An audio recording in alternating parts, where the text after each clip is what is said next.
Hello everyone, and welcome back to the Fluctus Channel.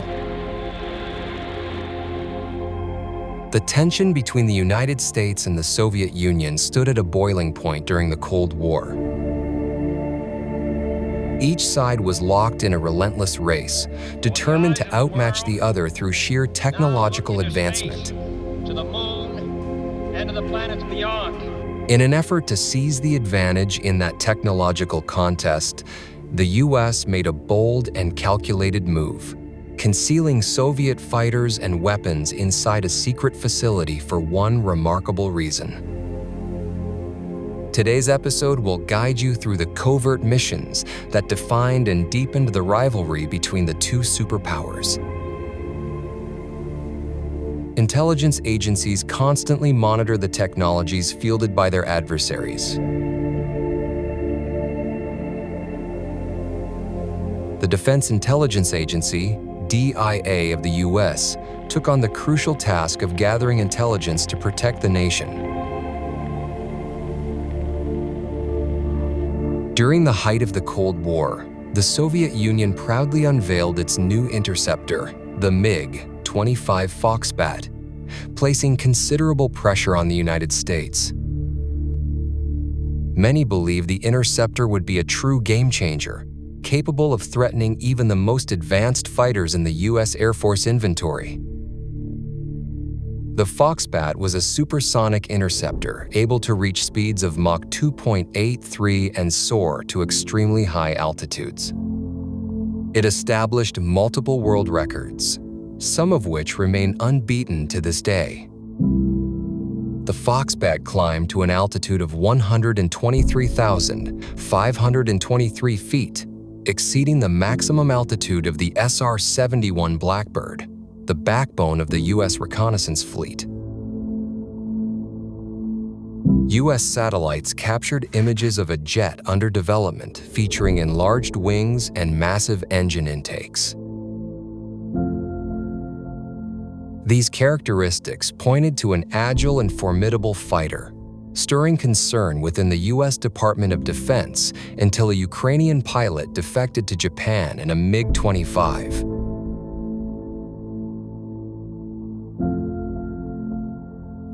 The assumptions raised by the DIA proved to be somewhat inaccurate. The expanded wings were not designed to enhance agility, but to support the heavy stainless steel airframe.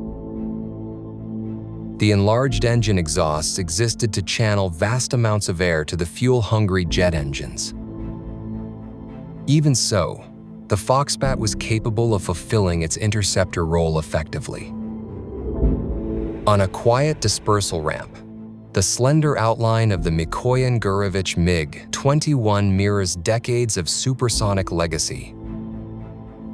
Before takeoff, a familiar ritual unfolds. A pilot and ground crew move carefully around the Delta Wing fighter, inspecting the shock cone intake, ensuring the pitot boom is clear of obstruction, and examining the slim main landing gear struts, engineered for speed rather than comfort. Panels are fastened, control surfaces tested, and fuel quantities verified for the brief yet demanding mission ahead.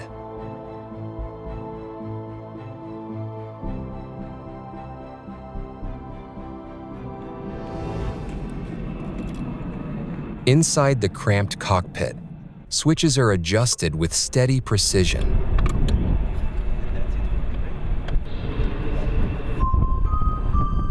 The Tamansky engine comes alive with a rising metallic whine, gauges flickering before settling into place. Once taxi clearance is granted, the MiG rolls forward. At the runway threshold, afterburner ignites in a brilliant plume. The acceleration is immediate and commanding.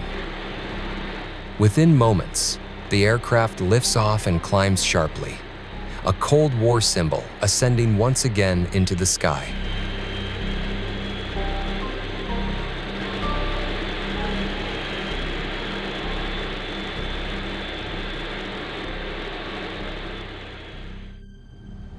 Although intelligence data plays a critical role, it can never fully replace the value of direct, hands-on experience.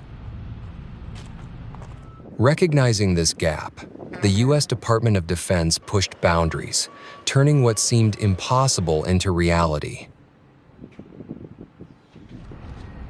The U.S. Department of Defense preserves a collection of adversarial aircraft and weapons to prepare its military personnel in the most effective way possible. The Threat Training Facility stands as a specialized center where service members can immerse themselves in realistic combat scenarios. Among its displays, the MiG alley at the Threat Training Facility features a lineup of MiG fighters ranging from the MiG-17 Fresco to the MiG-29 Fulcrum. Appropriately nicknamed the Petting Zoo, the facility allows airmen to closely interact with these formidable assets. While the Threat Training Facility delivers a unique operational service, the National Museum of the United States Air Force is devoted to safeguarding history for generations to come.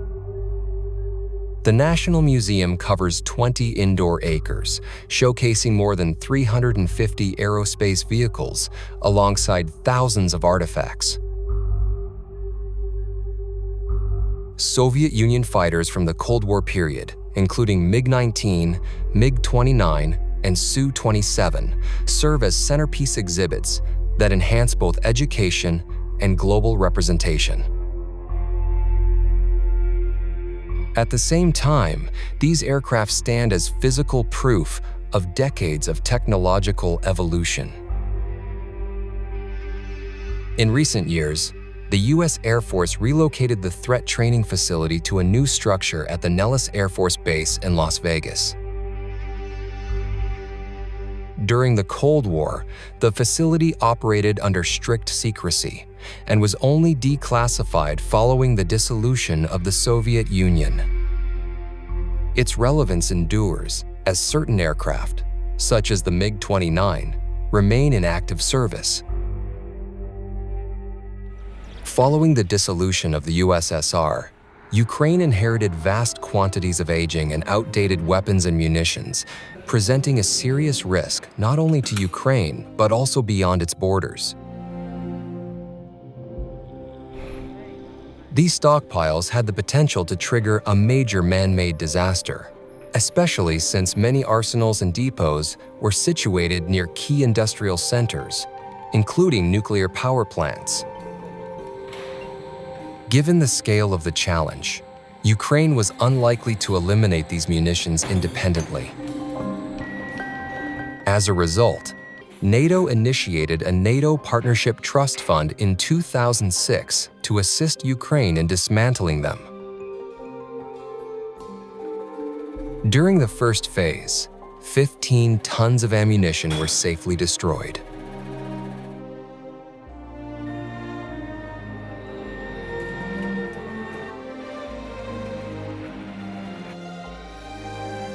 Including 400,000 small arms and light weapons, and 1,000 man-portable air defense systems, supported by international funding, totaling €10.8 million.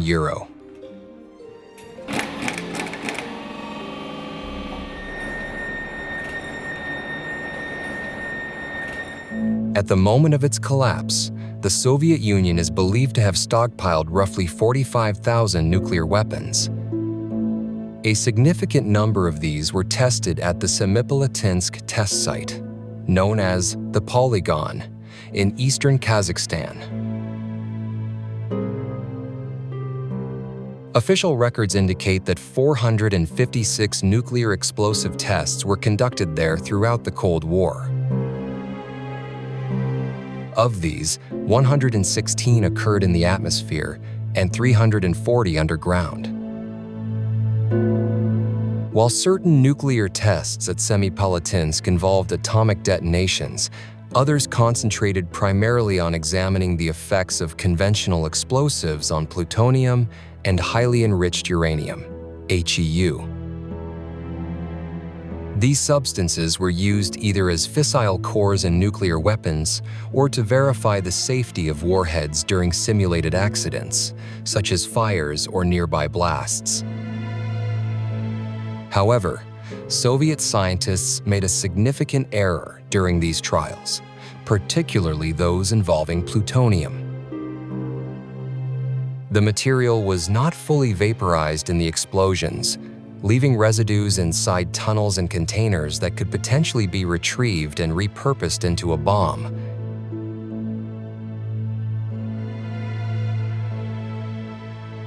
Additionally, the Soviet Union abandoned equipment containing high-purity plutonium that could have facilitated the construction of an advanced nuclear device.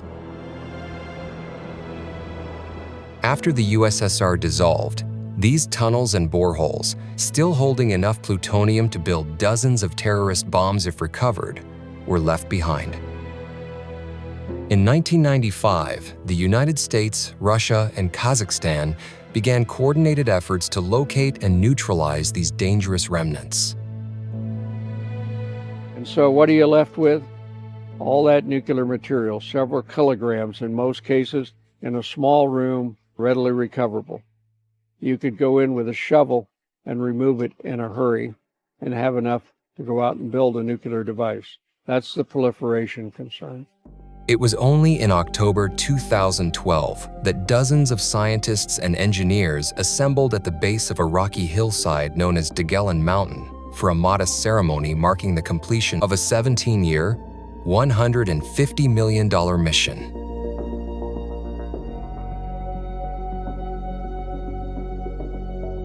The operation secured the plutonium hidden within Decoding Mountain's tunnels and surrounding boreholes by sealing them with specialized concrete, significantly reducing one of the greatest nuclear security risks since the Soviet Union's collapse.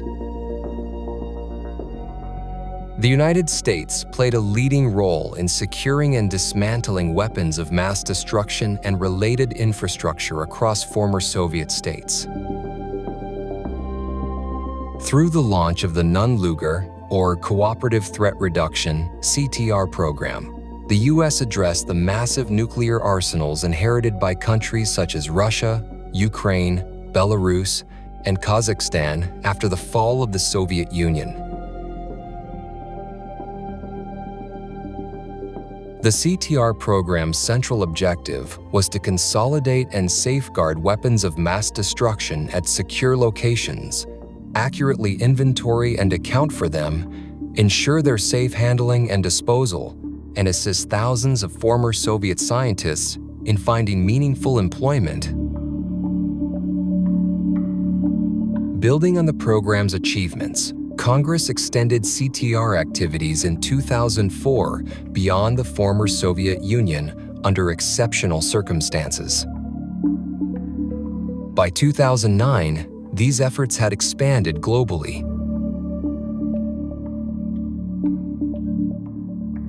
Even today, the CTR program supplies funding and expertise to more than 30 countries to secure, eliminate, protect, and intercept weapons of mass destruction at their source.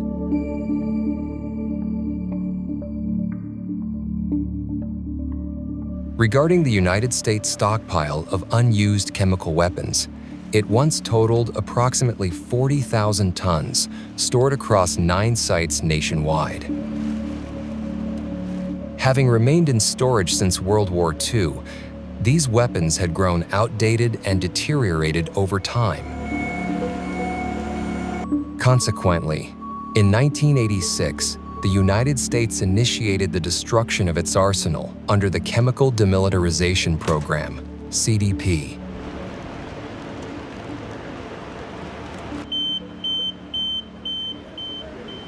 Multiple private contractors, including Bechtel, were engaged by the Department of Defense to fulfill national obligations under the Chemical Weapons Convention by eliminating the country's chemical weapons stockpile.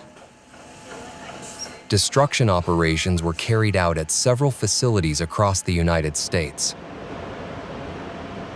For example, the Pueblo Chemical Agent Destruction Pilot Plant, or PCAP, eliminated the chemical weapons stored at Colorado's U.S. Army Pueblo Chemical Depot. Projectiles, mortar rounds, and other munitions containing mustard agents were treated within the static detonation chamber.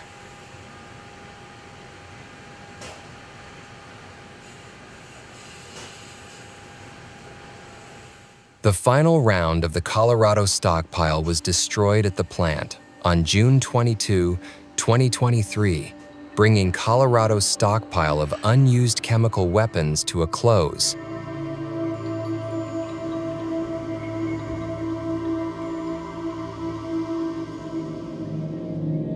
From concealed MiG fighters inside classified hangars to joint operations sealing nuclear tunnels in the mountains of Kazakhstan, the Cold War rivalry transformed not only military aviation, but global security as a whole. What started as a fierce contest for technological supremacy eventually became an equally pressing mission to avert disaster. Through threat training facilities, intelligence revelations, and initiatives like cooperative threat reduction, former adversaries collaborated to secure the very weapons that once symbolized their standoff. That's the end of this video. I hope you enjoyed it. Make sure to subscribe to this channel so you don't miss any of our new content. See you next time.